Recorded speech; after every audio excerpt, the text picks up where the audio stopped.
Assalamualaikum warahmatullahi wabarakatuh. Perkenalkan, nama saya Alia Prama Alfareja, NIM 2022 464045125 dari kelas 4C, ingin menjelaskan konsep dasar media pembelajaran.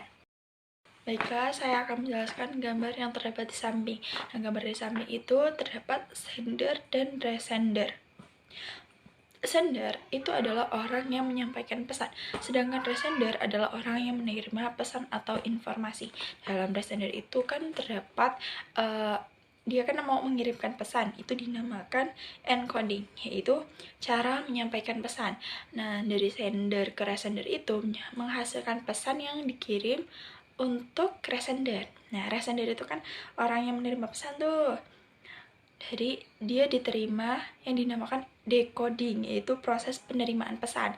Lalu pesan itu dikembalikan tuh dari resender ke sender. Nah, itu menghasilkan feedback atau umpan balik. Nah, feedback itu adalah proses memastikan apakah pesan yang disampaikan itu dapat diterima dengan baik oleh siswa atau tidak. Nah, dalam penyampaian pesan itu sangat tidak mudah ya. Pasti terdapat gangguan. Nah, gangguan tersebut dinamakan noise, yaitu proses pengiriman pesan pasti terdapat gangguan. Noise itu kayak jenis gangguan. Gangguan itu bisa terdapat dari luar atau dari dalam.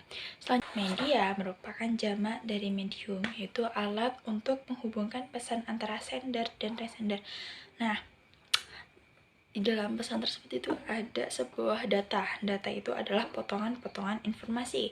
Dan potongan-potongan informasi itu, kalau kumpulan-kumpulan beberapa data itu dinamakan informasi. Nah, terus ada kan informasi. Nah, kumpulan-kumpulan informasi itu disebut pengetahuan. Jadi orang yang punya data, informasi, dan data dan informasi yang lengkap itu menghasilkan pengetahuan. Selanjutnya kita akan menjelaskan materi tentang tujuan pemanfaatan media pembelajaran. Nah, tujuan pemanfaatan media pembelajaran itu ada 7. Yang pertama itu adalah memperjelas penyajian pesan.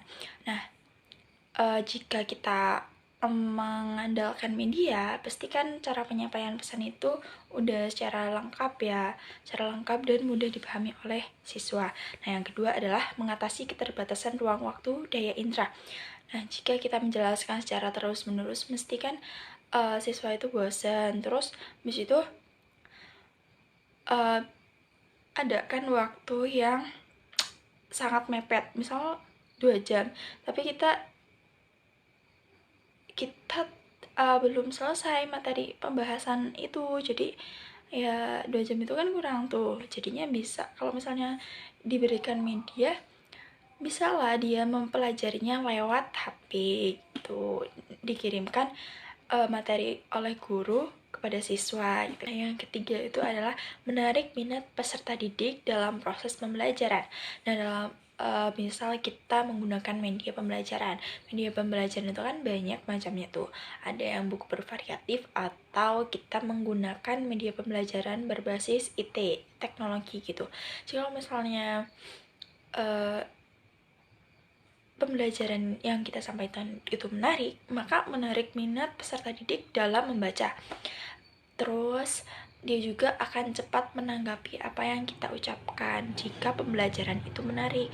Nah, yang keempat itu adalah menimbulkan gairah belajar peserta didik. Nah, yaitu yang telah disebutkan sebelumnya. Jika pembelajaran itu menarik, maka siswanya itu kan lebih aktif dan lebih semangat dalam belajarnya. Jadi memungkinkan pembelajaran yang kita sampaikan itu masuk dalam memori mereka. Kedudukan dan fungsi media pembelajaran. Nah, fungsi media pembelajaran itu kan ada 11, yaitu yang pertama, kita menginformasikan tujuan kepada peserta didik. Kita masuk tuh udah ada tujuan kan, kita mau ngapain, kita beritahukan kepada peserta didik, hari ini kita gini loh anak-anak. Terus yang kedua, kita memotivasi peserta didik agar anak itu lebih semangat dalam belajar. pada saat kita masuk bersalam, kita memberikan motivasi, ayo anak-anak, kita tuh harus gini, harus rajin, harus gini supaya pintar gitu. Intinya memberikan semangat peserta didik agar dia itu semangat dalam belajar. Yang ketiga itu menyajikan informasi. Kita berikan informasi mengenai materi yang akan kita sampaikan. Nah, yang keempat itu menstimulasi diskusi dan interaksi peserta didik. Perlu adanya interaksi antara guru dengan peserta didik. Intinya ada interaksi. Misalnya guru menjelaskan, siswa itu mendengarkan gitu. Nah, yang kelima adalah mengarahkan aktivitas belajar peserta didik. Jadi kita mengarahkan belajar peserta didik ini mau belajar tentang apa gitu. Kan kita udah menetapkan tujuan dari awal tuh, kita tinggal mengarahkan peserta didik harus ini, harus itu gitu. Habis itu yang nomor 6, mengontrol aktivitas peserta didik. Kita tuh mengawasi apa yang sedang dilakukan oleh peserta didik. Ibaratnya kita memberikan tugas, habis itu kita mengontrol tuh peserta didik dengan keliling, kita melihat apa yang sedang mereka kerjakan, apakah apa yang mereka kerjakan itu sudah sesuai atau belum. Jika ada kesalahannya, kita bisa membantu mereka. Yang ketujuh adalah memberikan penguatan atau pemahaman yang mendalam. Kita tuh memberikan pemahaman tentang apa materi yang kita sampaikan sebelumnya. Nah, yang ke-8 adalah memberikan simulasi atau praktek. Misalnya, kita mengajarkan cara sholat duha. Nah, kita memberikan praktek secara langsung mengenai gini loh nak, sholat duha itu doanya gini, caranya melakukannya kayak gini gitu.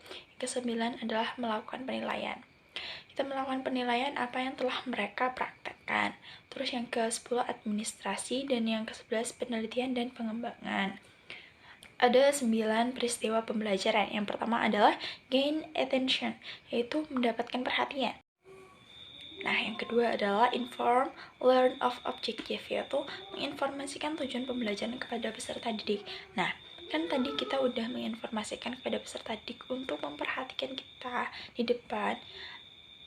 Untuk kita kan udah mengkondisikan mereka tuh agar mereka itu dapat memperhatikan kita, yaitu terus habis itu kita tuh setelah mengkondisikan mereka untuk fokus terhadap pembelajaran, kita baru memberikan tujuan pembelajaran kepada peserta didik, yaitu kita mau mengerjakan apa nih nak, kita mau belajar tentang ini gitu.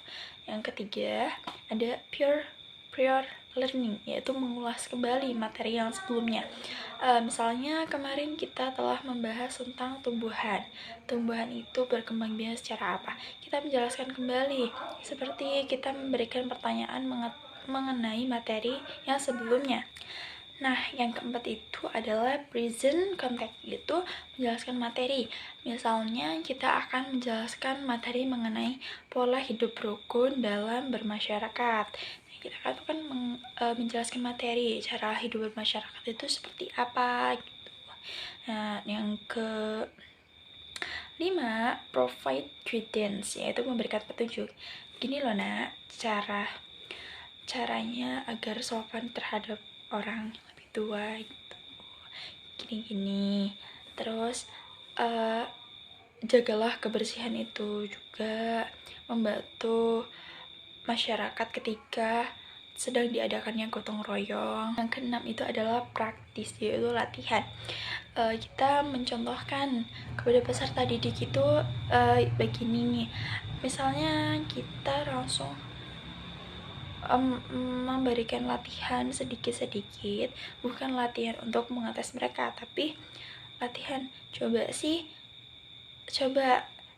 kita berikan pertanyaan kepada mereka, coba nak, kalau kita bersikap kepada orang lain seperti apa gitu. Terus habis itu yang ke-7 itu provide feedback, yaitu memberikan umpan balik kepada siswa. Apakah siswa itu sudah memahami materi yang kita sampaikan atau belum? Apakah dia mendengarkan atau tidak gitu. Terus yang ke-8 itu adalah assess performance, yaitu menilai pembelajaran. Nah, cara menilai pembelajaran itu kita bisa secara tertulis maupun secara praktek. Terus yang ke-9 ada yang terakhir, enhance retention and transfer to the job, yaitu mempertahankan atau meningkatkan ketahanan yang telah diperoleh dan mempraktekkannya dalam kehidupan nyata. Misalkan kita tadi mempelajari pola hidup rukun dalam bermasyarakat. Nah, kita akan menjelaskan tentang bergotong royong. Nah, mereka bisa menerapkannya dalam kehidupan bermasyarakat gitu.